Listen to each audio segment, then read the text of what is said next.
The annual Welland Food Drive is slated for Saturday, November 5th.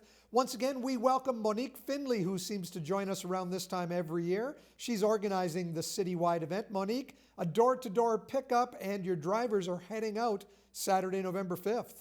This is the first time in years, this is in 2 years, where we're actually going, as we have for the last 30 years, door to door to pick up donations that are left on the doorstep. So we're very excited that that level of normality is back, finally.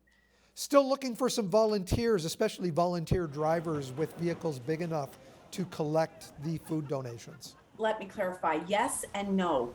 There are absolutely some routes of individuals who've been collecting for years that for whatever reason they're not this year. So there are some routes that are requiring to be filled, not to mention our city and the reach has expanded with new subdivisions.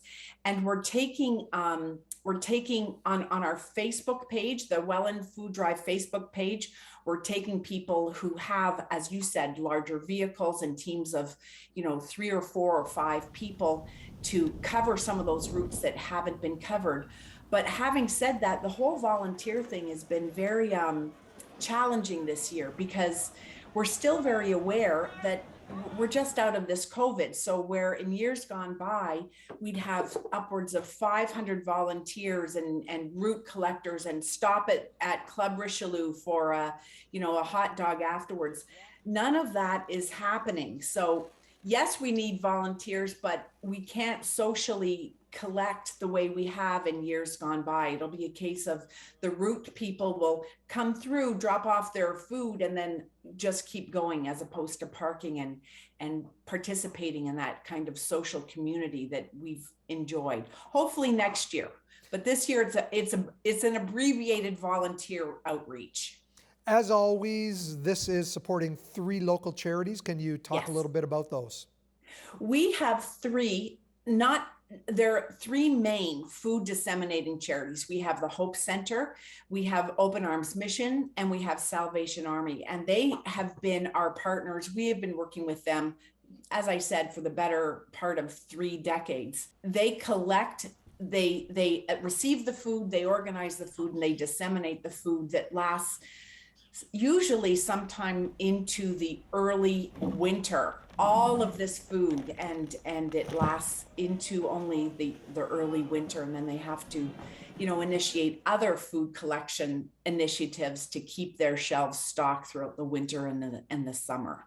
That's amazing to think about how much food is collected and only lasts until that's only a couple of months away. You know what, you're right. You're absolutely right. It is amazing. And I think that just speaks to the need.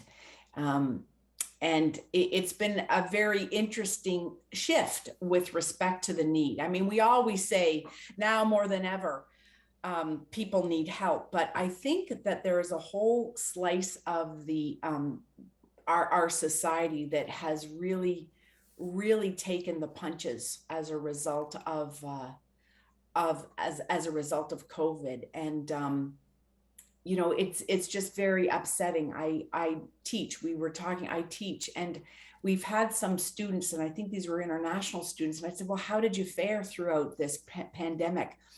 And one lovely, lovely student who was just so glad, so joy-filled to be part of Canada said, well, it was okay, but we were a little hungry. And that is just not something that you think of. And I said, hungry, how did you get through it? And he said, this community got us through it.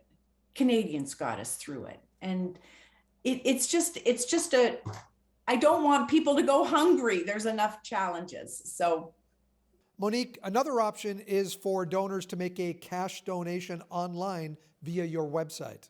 You can go on wellandfooddrive.com and give a cash donation, receiving a receipt. And or if you want, you can put your food out on the front porch by 10 o'clock on Saturday, November 5th. Either way, both ways, whatever is easy, whatever is convenient, whatever can be done, it's so appreciated. Monique, we appreciate you joining us today. Thanks so much.